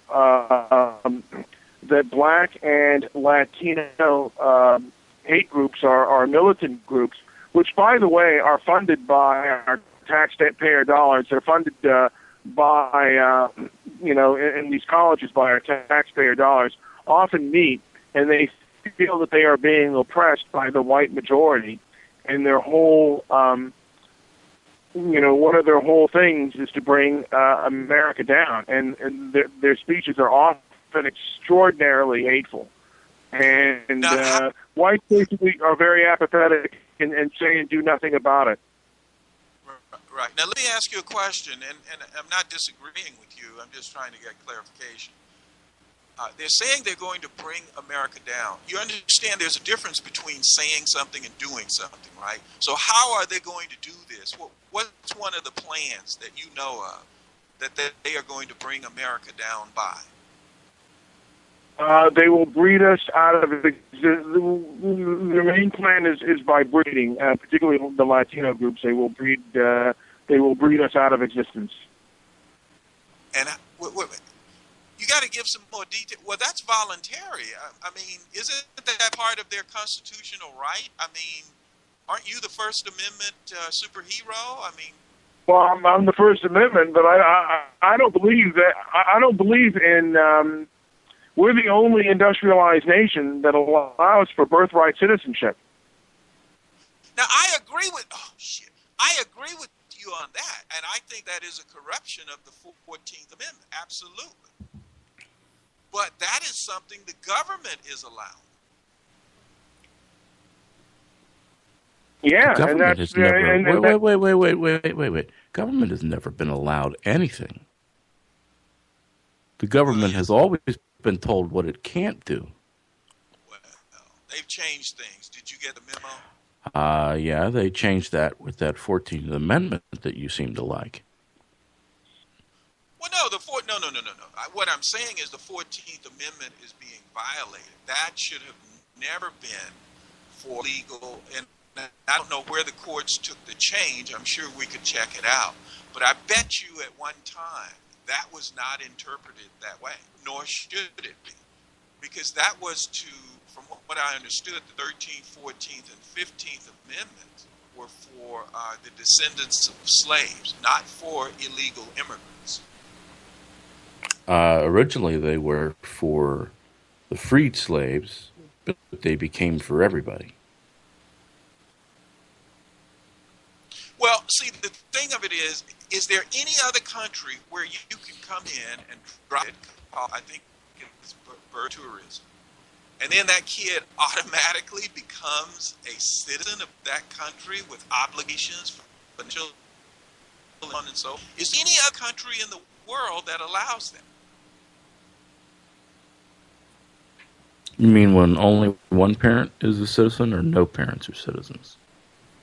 When no parents are citizens. No parent is citizen. I'm not sure. But I wanted to tell you. I think right now we're the only country that we're the only industrialized country that allows that, and it's ridiculous. I mean, both parents are illegal, and he's automatically legal, and a child that's born is automatically legal. That makes no sense. Exactly. That makes no sense whatsoever. Now, that is a conspiracy of the elite of the government to allow. So 3M, you've just identified your next mission should you choose to take it.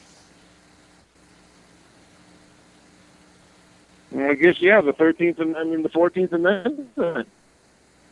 You know, yeah. Well, why isn't it repealed, and why aren't we doing more? I mean, because I think most Americans would be in favor of repealing that, or at least not allowing that. I mean, or at least that part of the 14th Amendment that allows for birthright citizenship. Right, for illegal persons, and I think that is a recent interpretation. And this is an interpretation. That's not what the and we look at stare decisis to get the court history on a particular amendment.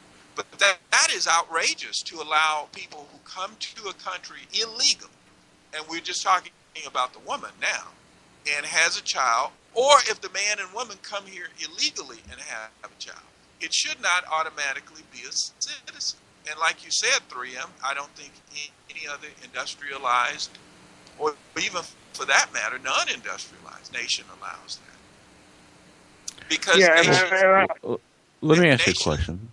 Nations I have a question. Citizenship. I have a question, Mr. Solution, if I may. Proceed. If a man who's a citizen of Mexico and a woman, his wife, who is a Polish citizen, come to America and she has a baby, what country should that child be a citizen of? Well, usually the kids will be a citizen of the origin of the parents. I just told you, one parent's from Mexico, the other parent is from Poland. Well, they can choose whether they want to be Poland or are Mexican. You sure But about they that? can't be in America. They can make that choice what country they want to be deported to. Well, let They me ask you, can't, where were you born, 3M? I was born in West Germany. Where, particularly in West Germany? Wiesbaden Air Force Base. So you were born in America. Yes. Right, I 'cause guess that's America. States. Right. Yeah. How about you, Mr. Solution? Where were you born? I'm an American citizen. You born in America? Yeah. And Debbie, you're born in America? Correct.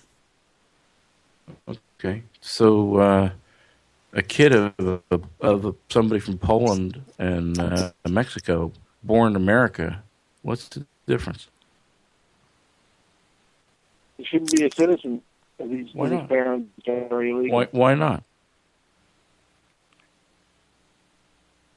They were born here, weren't they? Why are we pretending that they weren't? The question Well, you I ask mean, is, he can be born here, but the origins are what are what the parents are. I mean, to me, The parents are Yeah. Polish and Mexican. What is this child that was born in California? he's a citizen of the Okay, look. state of his parents. The child is Yeah. a citizen of the country of his parents. So which one is it? Is he Either Polish? one or both. Yeah. I'm not so clear on that. He can have dual citizenship of Mexico and of Poland, but he cannot have citizenship of America. Just being born here should not make you a citizen. I disagree. Okay. Well then, And Mr. well, then tell Solution? me this. What is your Mr. Solution? understanding? Wait a minute. Let me ask you a question. What is your understanding of right sovereignty in a sovereign sorry. fashion? You blipped out again. You say that again. What is the nation right to exercise its sovereignty to determine its citizens?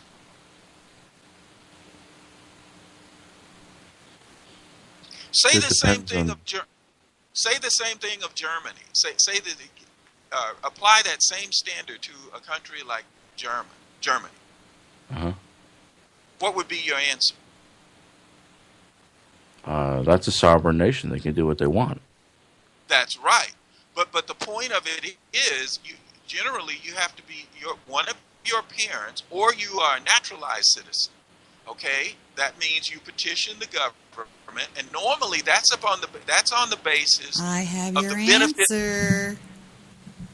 I have your answer. Under United States immigration law, according to that, citizenship is given to an estimated 400,000 babies every year who do not have one parent who is a U.S. citizen or a permanent legal immigrant. Simply having a baby in the United States does not mean that the parents, if here illegally, will be allowed to stay. They and the child can still be deported, and the child can then apply to re-enter when he or she reaches 21. But here's the clinker.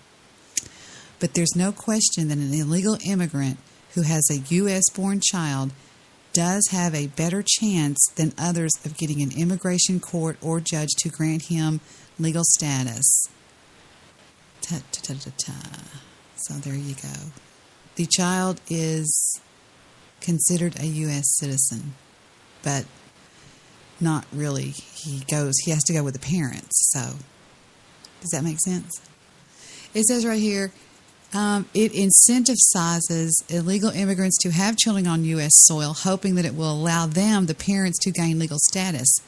The process whereby one legal family member, once 21 years of age, is able to apply to bring in parents, siblings, and in-laws. At the age of 18, that child is able to bring in a spouse and any unmarried children. It's costly to the United States taxpayers. While illegal immigrants themselves do not qualify for welfare, they can obtain Medicaid and food stamps on behalf of their United States-born child. 40% of illegal alien-headed households receive some type of welfare.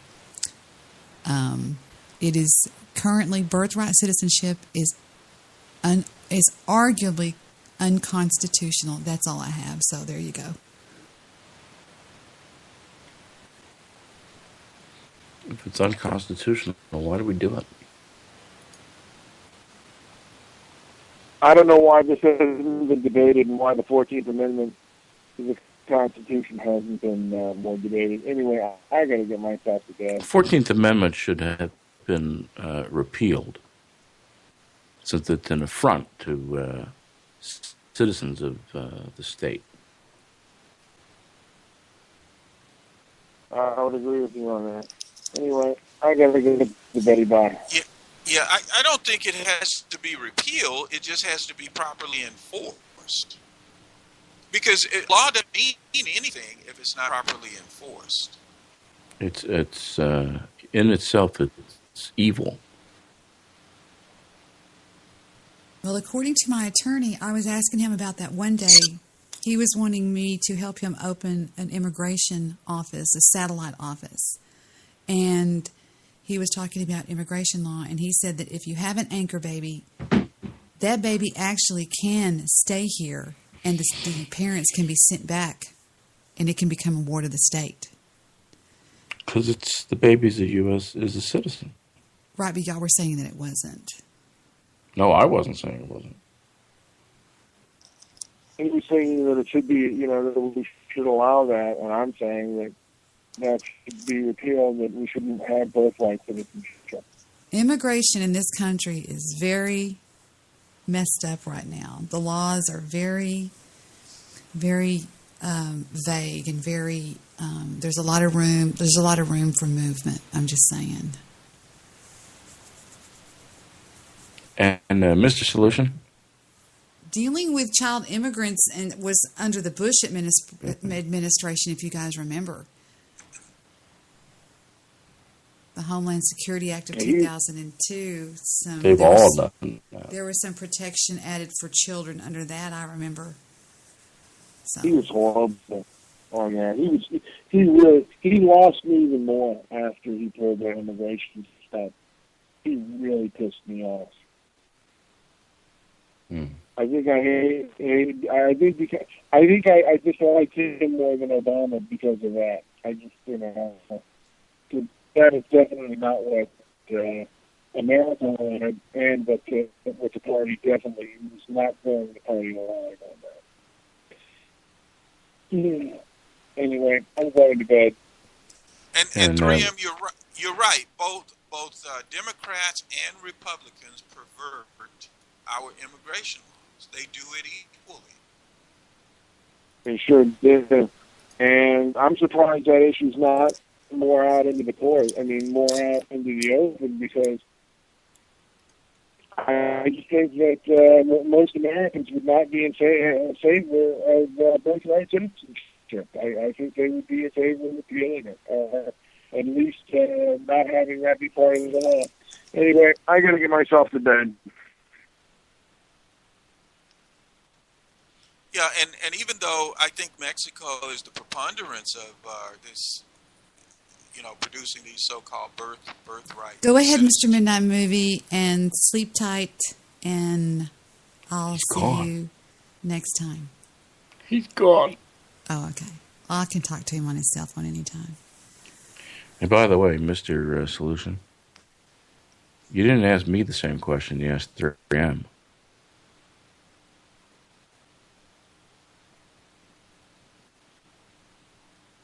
What's that? I said you didn't ask me the question you asked 3M. And I agree with that. You can answer it. What was the question? El judío enojado habla español muy bien. Oh, so you're saying you speak Spanish? Fluently. Yeah. Where'd you learn? Really? Well, I learn languages the proper way. I date them.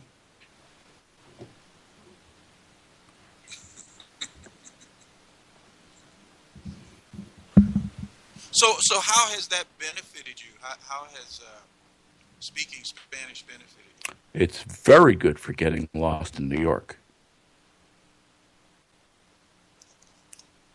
For getting lost? Try getting directions. Try getting directions in New York by speaking English. You do much better with Spanish.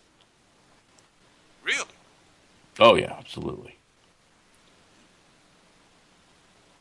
Try going to Miami and only speaking English. Get much further with Spanish. Yes, I understand. Where did you learn it? I'm sorry, you said you learned it from where? I learned it when I was 20.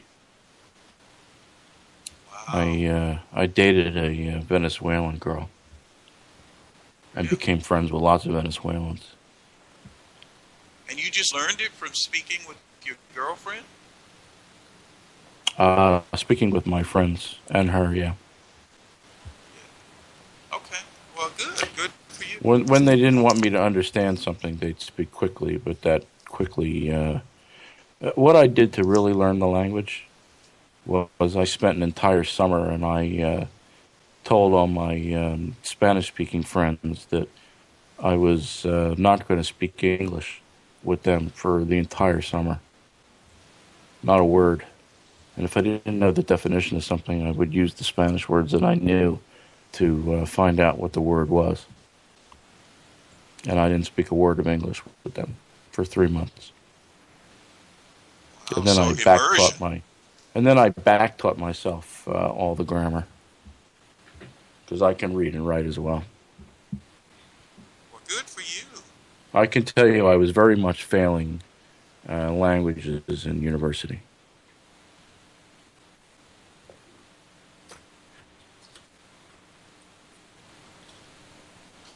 But it got to the point. It got to the point where my instructors no longer wished to speak with me wouldn't speak with me in Spanish. Really? The ones that failed me. Let me ask you this question, if I may. Did you agree that the illegal immigrants are not plotting to overthrow the government, but just trying to get benefits? By the way, do you speak to any illegal immigrants that speak Spanish?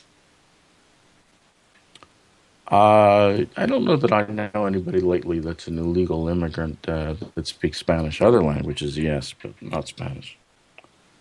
Yeah, and would you say they sort of avoid open contact with people because of their illegal status? I don't know how to answer that. I do agree with 3M, though. I wouldn't term it as they want to overthrow the United States. But you don't need to overthrow something to control it. Who was it that said if I could control the money supply and the money that I could control the country? Who was that? I forget who that was. Seems that to me Hitler? it was somebody. Wait a minute, I know who that was somebody very well known. I think it was Rothschild. Okay, yeah, I think you're right. Yes. But wait to apply to them. They're not trying to control the money supply. Come on, they're just trying to get some. No, I didn't say they were trying to control the money supply. I used that as an example. But they are trying to control the country.